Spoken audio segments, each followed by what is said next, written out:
So hi everyone, this is the first video of a series that I'm going to be making, which will be the development process of a personal project. This is a mobile application, a couples mobile application, which will have a lot of functionalities that we will be looking throughout the series. So I would like to make some points to state some points before starting, and these are regarding the whole series. First of all, I'm not an English native speaker. Neither am I a advanced English speaker. So throughout the series, you will notice that my English level, it's like maybe it can be considered a little bit poor.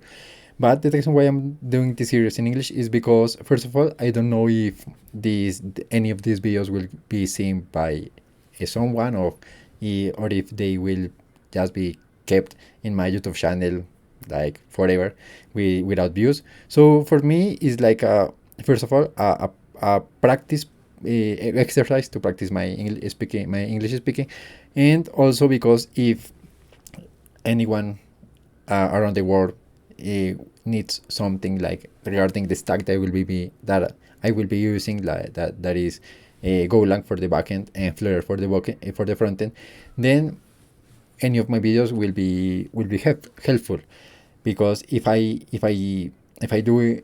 do them in my native language, which is Spanish, I will be limiting the people that I could be helping with any of these videos. So that will be the reason. I consider that even though my English is not great, is not good, I understand it. I also think that I can make myself understood. So that will be all. And well, this first video is only setting up the project. Will be not, I will divide the videos in specific parts throughout the process of the development. And yeah, that will be all. The stack, as I said, is Golang for the front for the backend, in which in this case will be a RESTful API. And for the front end, I will be using Flutter for the iOS and Android applications, and also for the web application, which will be in this case, for me, for the administrator, in which I will be administrating everything regarding the application. Now, what's the application? The application is basically a couples app. I have here some kind of mockups. I'm not a design person. I'm more of a backend developer or a student developer, because right now I'm just preparing myself, and this project is also a personal project to prepare myself. But I have done some mockups of how I want the screens to look to look. And for instance, these are the authorization, let's say, functionality screens. This is the main menu one. I will start first of all with some of the backend. In this case, the first section of the series will be the backend for the authorization functionality, which is registering, logging, connecting with your partners, creating a couple in the application. And then I will be continuing with the front end from that functionality. I will connect those, and then I will continue with the next functionality, the backend, then the front end, and that will be like the the process, the routine that I will be using, and that will be all. Also, I have database design, a relational database design that I want to be using. I did this thinking on the data that I need to use, and that the application needs to use and to recollect. However, this design may change throughout the development process, and that's completely fine. This is just like a base to start with. And I think that will be all. And we can start with the setup of the project itself. So I will be obviously using GitHub, Git in my personal computer, and GitHub to store the project, so any of you can access it and see how it's going. And yeah, and also these videos are completely unscripted, completely natural. So I think that it's evident. We are unedited, so there are some things to keep in mind, because if at any point I have to seek for information regarding, I don't know, a package, a Golang package, a Flutter package, how something works, I will be doing that in the video. I will be using Perplexity probably, or ChatGPT, or Stack Overflow, or Reddit, whatever. I just want to state that I don't know everything, so that's something. And yeah, let's start with the setup. So I will move to my to my to my folder, my projects, couples up. Here I have the backend. So CMD. Let's open in VS Code. I will be using VS Code for both the backend frontend, Flutter and Golang. And let's create our go mod init Diego github.com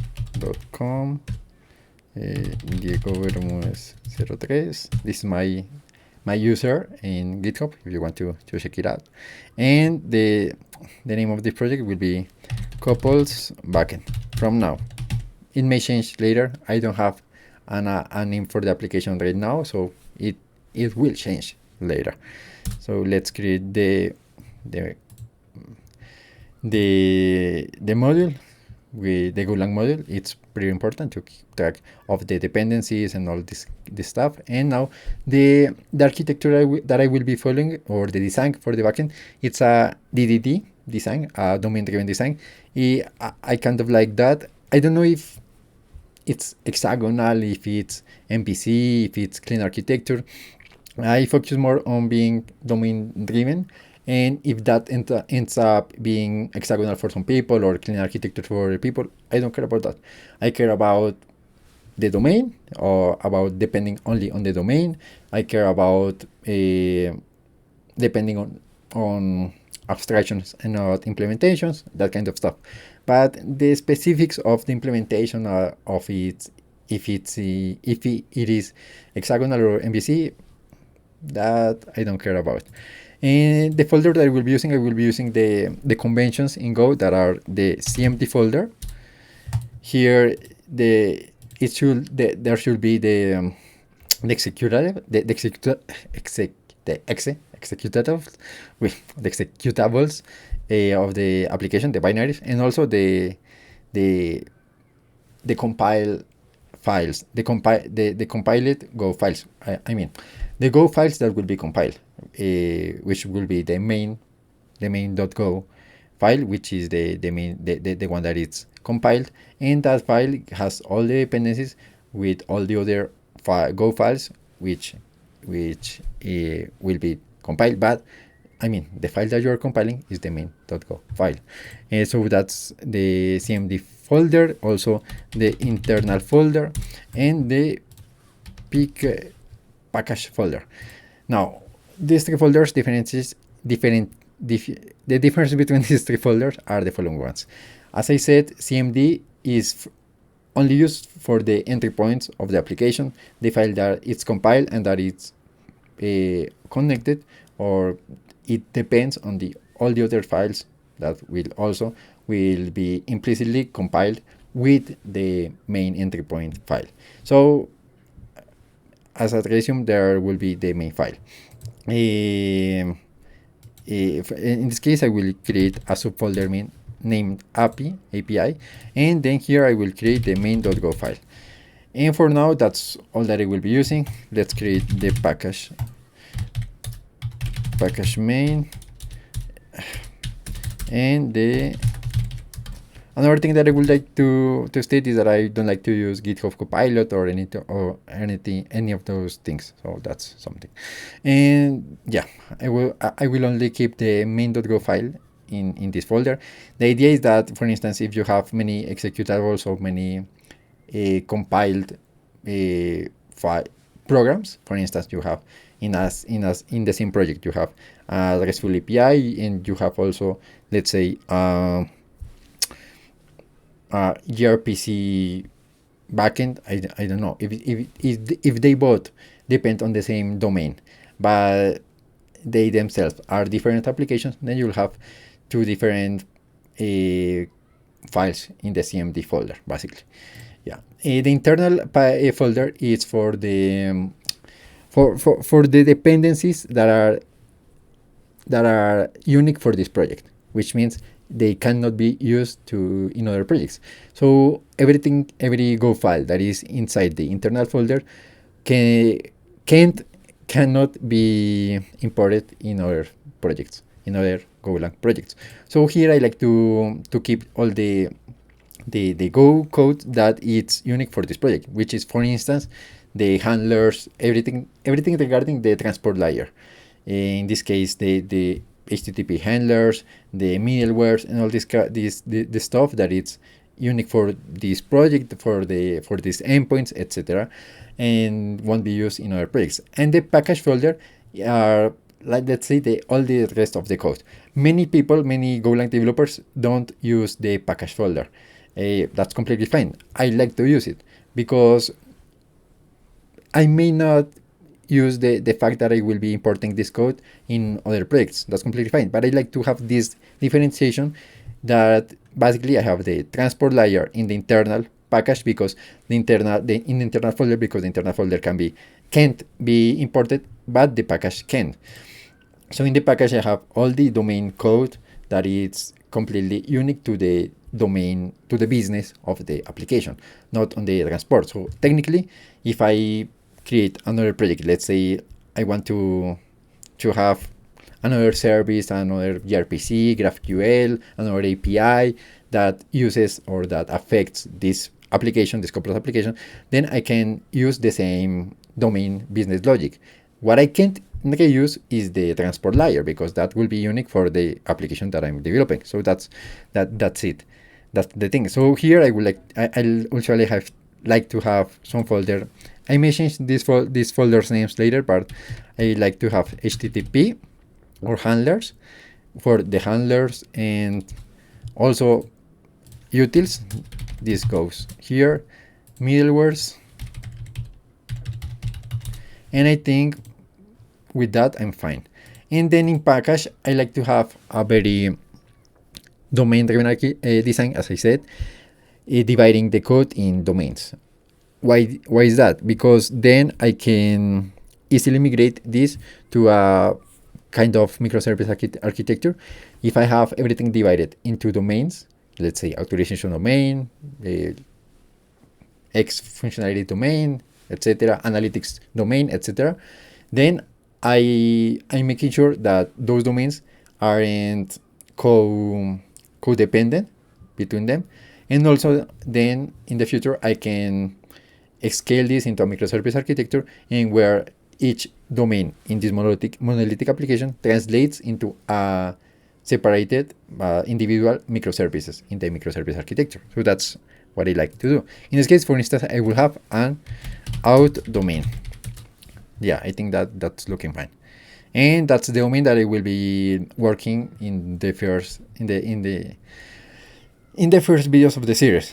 Also, we need another folder, which is the DB folder. Here we'll be storing everything regarding the database and mainly regarding the migrations. So I will have subfolder called migrations. Why a subfolder? Because I may have other files regarding the database management. I don't know, customize SQLs, customize DMLs, but that are not part of that aren't part of the migration process, etc. So that's why I want to encapsulate what are the exactly migrations inside the migrations folder, inside the DB folder. And for starters, that will be everything that I will be needing. So now let's create the git init. Yeah. So for now, let's create a .git ignore. However, I don't have anything to add here at the moment. Let's put .exe, just because we wouldn't want to commit the executables. And what else? Yeah, I think that's the initial setup. Let's do git add git commit first commit. Now git branch. main, and now let's create the GitHub repository. New, the same name, couples. Let me check that. As you can see, I have two projects open here. This one is a project that I did also using Go, that has kind of the same design architecture that I want to follow. So that's why I have it opened, because if I want to check out how I did something in the past, then I check out this project. Also, this project is also in my GitHub. It's called Events Manager, I think. So as you can see here, I have the internal folder. As I can see, I also have a config folder that I have missing in the other project, but we're gonna move to that later. I have utils, HTTP, and middlewares. I don't have middlewares here. Okay. Inside HTTP, I have API handlers and middlewares. That's something that we're going to be changing in the other project, but we'll be doing that later. So I was going to check the name of the project, couples backend, and for now let's create this is the couples backend.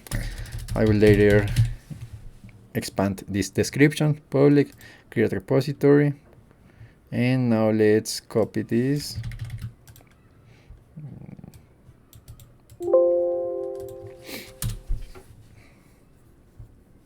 And now we have our GitHub repository.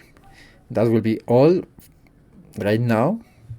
And yeah, for now that's all. This is, I think that I'm gonna leave this video right here. This is the setup of the project, the folders that I will be using, and in the next video I'll be starting the code for the main application and the HTTP server, I think. And that will be all. So thank you for watching this video if you're watching this, and see you in the next video.